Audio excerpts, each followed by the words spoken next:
विद्युत रसायन पार्ट 2। आज इस वीडियो में हम लोग विद्युत रसायन का दूसरा पार्ट पढ़ेंगे और ये वीडियो विशेषकर क्लास 10 के लिए बनाया गया है। सबसे पहले देख लेते हैं विद्युत विच्छेदन के कुछ उपयोग। विद्युत विच्छेदन का उपयोग हो सकता है धातुओं के निष्कर्षण के लिए, धातुओं के शुद्धिकरण के लिए और विद्युत लेपन के लिए। देखो, विभिन्न प्रकार के धातु जो विशेषकर सक्रियता के श्रेणी में बहुत ऊपर हैं, मतलब हाईली रिएक्टिव हैं, बहुत ज़्यादा प्रतिक्रियाशील हैं, उन्हें हम लोग विद्युत विच्छेदन द्वारा निष्कर्षित करते हैं, जैसे कि एल्यूमिनियम। इसके बारे में हम लोग बाद में इसी वीडियो में पढ़ेंगे। नेक्स्ट है धातुओं का शुद्धिकरण। ये जो चित्र आपको दिख रहा है ये तांबे का शुद्धिकरण है। यहाँ पर तांबे को किस प्रकार शुद्ध किया जाता है इस वीडियो में दिखाया गया है और इसके बारे में भी हम लोग बाद में इस वीडियो में पढ़ेंगे। और सबसे महत्वपूर्ण है विद्युत लेपन। विद्युत लेपन वो प्रक्रिया जिसके द्वारा एक सस्ते धातु पर एक महंगे धातु का लेप लगाया जाता है। तो इस वीडियो में जो दूसरा पार्ट हम लोग पढ़ने वाले हैं वो एक एक करके है उन उदाहरणों का विस्तार पूर्वक अध्ययन। सबसे पहले बॉक्साइट अयस्क से कैसे एल्यूमिनियम धातु का निष्कर्षण करते हैं वो हम लोग देख लेते हैं। इस प्रोसेस का नाम है हॉल हेराल्ड प्रोसेस। इस चित्र को ध्यान से देखो।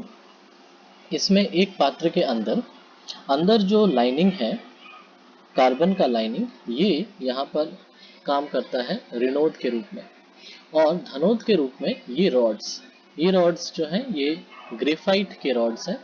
इन सबको एक साथ जोड़कर बैटरी के प्लस साइड से और दूसरे साइड को इसे बैटरी के माइनस साइड से जोड़ देते हैं। यहाँ पर ध्यान देने वाली बात ये है, ये एक प्रश्न भी आता है कि किस तरह का विद्युत स्रोत का उपयोग किया जाता है। तो डीसी, डायरेक्ट करंट का उपयोग किया। तुम लोग जानते हो विद्युत दो प्रकार का होता है, एसी और डीसी। यहाँ पर डीसी का उपयोग किया जाता है। तो बॉक्साइट अयस्क जो है इसके अंदर शुद्ध एल्यूमिना उससे बनाया जाता है और इसमें डाल दिया जाता है। शुद्ध एल्यूमिनिया पिघला हुआ रहता है और साथ में इसके साथ क्रायोलाइट और एल्यूमिना फार्मूला दिया हुआ है Na3Al(F6) और एल्यूमिना का Al2O3। इसके साथ हम लोग मिला देंगे फ्लोरोस्पार, ये है CaF2। इसका मिश्रण एक विद्युत विच्छेदी के रूप में लिया जाता है और इसके अंदर डाल दिया जाता है। ऐसा इसलिए ताकि गलनांक जो है वो कम हो जाए और हम लोग को ज़्यादा गर्म ना करना पड़े। फैक्ट्रीज में अगर बहुत ज़्यादा तापमान अगर यहाँ पे करना पड़ा तो बहुत ज़्यादा ईंधन में खर्चा आएगा। तो हम लोग खर्च को कमाने के लिए, ताकि इसका गलनांक कम जाए, इसीलिए इसका इस्तेमाल करते हैं। नेक्स्ट हम लोग पढ़ लेते हैं कि इससे रिएक्शंस किस प्रकार हैं। रिएक्शंस ऐसे हैं कि यहाँ पर Al2O3 एल्यूमिना का विद्युत विच्छेदन हो जाएगा दो तरह के आयन में, धनायन में और ऋणायन में। धनायन है Al++ और ऋणायन है O-। तो इसके बाद धनोद पर प्रतिक्रिया। धनोद मतलब इस जगह जो बैटरी के प्लस साइड से जुड़े हुए हैं। यहाँ पे प्रतिक्रिया यूँ है कि यहाँ पर ऑक्सीजन आयन जो है वो माइनस वो वहाँ पहुँचेंगे, अपने 2 इलेक्ट्रॉन त्याग देंगे और त्याग देने से वो ऑक्सीजन बन जाएंगे। तो ये ऑक्सीजन ऐसे 2 ऑक्सीजन जोड़ के ऑक्सीजन गैस बनेगा, बुलबुले के रूप में निकल जाएगा। अब बात करते हैं ऋणोद पर। इस ऋणोद पर क्या प्रतिक्रिया होगी। ऋणोद पर ऐसा है कि एल्यूमिनियम जो है उसमें 3 इलेक्ट्रॉन का कमी है, एल्यूमिनियम आयन है, तो वो इलेक्ट्रॉन का कमी पूरा कर लेगा क्योंकि ऋणोद में इलेक्ट्रॉन्स की भरमार है। यहाँ बहुत इलेक्ट्रॉन्स रहते हैं, ये बैटरी के माइनस साइड से जुड़े हैं, तो वहाँ पर इलेक्ट्रॉन मिल जाने से वो फिर से एल्यूमिनियम बन जाएगा। तो यहाँ पर एल्यूमिनियम धातु का निर्माण होगा और ये एल्यूमिनियम नीचे जम जाएगा और पिघला हुआ अवस्था में है, यहाँ से आउटलेट से बाहर निकल जाएगा। इस प्रक्रिया से हम लोग एल्यूमिना से शुद्ध एल्यूमिनियम प्राप्त कर सकते हैं। नेक्स्ट हम लोग देख लेते हैं तांबे का शुद्धिकरण किस प्रकार किया जा सकता है। सबसे पहले हम लोग यहाँ पर एक अशुद्ध तांबा लेते हैं, अशुद्ध तांबा का टुकड़ा, उसको हम लोग उसके साथ उल्टा साइड पर रखा है शुद्ध तांबा। हम लोग को तांबे का शुद्धिकरण के लिए पहले थोड़ा सा शुद्ध तांबा भी चाहिए। अब करंट पास करते हैं। करंट पास इस प्रकार करते हैं कि बैटरी के प्लस साइड से जोड़ा है अशुद्ध तांबा को और बैटरी के माइनस साइड से जोड़ा है शुद्ध तांबा को। तो फिर ऐसा होगा कि विद्युत विच्छेद के रूप में हम लोग CuSO4 कॉपर सल्फेट का जलीय घोल लेंगे, साथ में थोड़ा H2SO4 डाल देंगे। ऐसा करने से इसके अंदर से विद्युत चालकता बहुत बढ़ जाएगी। तो CuSO4 कॉपर सल्फेट जो है वो 2 तरह के आयनों में बटेगा, Cu++ और SO4-। और प्रतिक्रिया इस प्रकार है कि धनोद पर, इस अशुद्ध तांबे पर प्रतिक्रिया ऐसी होगी कि इसके अंदर से जो तांबा है वो 2 इलेक्ट्रॉन त्याग करके घोल में चला जाएगा Cu++ आयन के रूप में। और दूसरी तरफ इस जगह पर ऋणोद पर प्रतिक्रिया ऐसी होगी कि यहाँ पर जो Cu++ आयन है वो यहाँ पे पहुँचेंगे और यहाँ से 2 इलेक्ट्रॉन प्राप्त करेंगे और वापस तांबा बन जाएंगे। तो इसका मतलब ये है कि यहाँ से तांबा घोल में जाएगा और यहाँ से तांबा का जो आयन घोल में आया है वो यहाँ से इसके ऊपर लेप चढ़ जाएगा। तो ये पतला होता जाएगा और ये मोटा होता जाएगा। तो फर्क क्या पड़ेगा कि यहाँ पे तांबे के साथ बहुत अशुद्धियाँ थी, लेकिन सिर्फ तांबा का ही लेप इस पे पड़ेगा और अशुद्धियाँ जो है वो नीचे रह जाएंगी।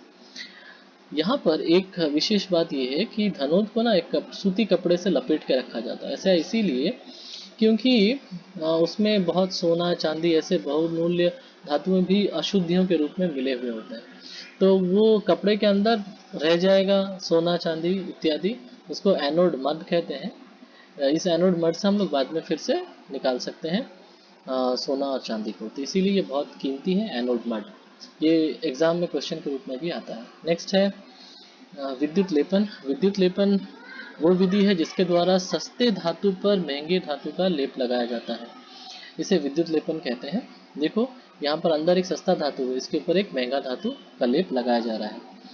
तो इसके लिए क्या करते हैं, धनोद के रूप में लेते हैं जिसका लेप लगाना है। मान लो अगर तुमको सोने का लेप लगाना है तो सोना को लेंगे धनोद में, और चांदी पर लेप लगाना है तो चांदी को लेंगे ऋणोद पर। तो सस्ता धातु होगा ऋणोद पर, महंगा धातु होगा धनोद पर। हमेशा याद रखना कि ऋणोद पर ही लेप चढ़ता है।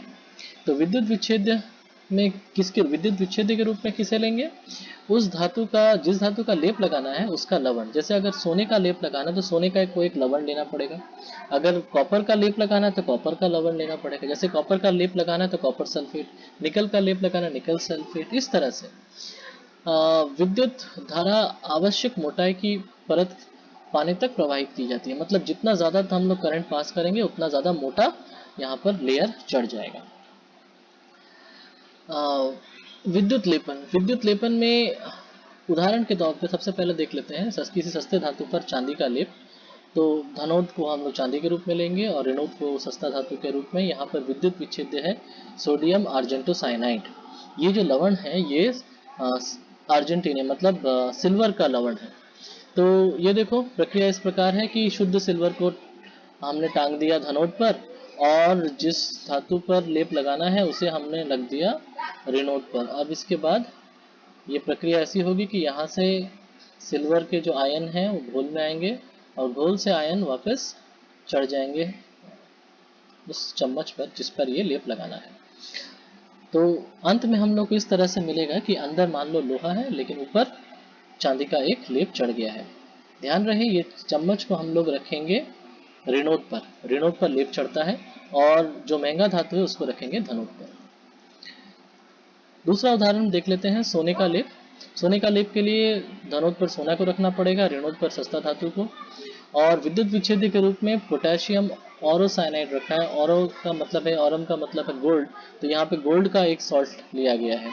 प्रक्रिया बिल्कुल वैसे ही है। गोल्ड हम लोग रखेंगे धनोद के रूप में। देखो बैटरी के प्लस साइड से, बैटरी का प्लस साइड का मतलब ये लंबा लाइन बैटरी के प्लस साइड से जुड़ा हुआ है सोना, और जो जिस धातु पर लेप लगाना है वो है बैटरी के माइनस साइड पर, मतलब ऋणोद के रूप में।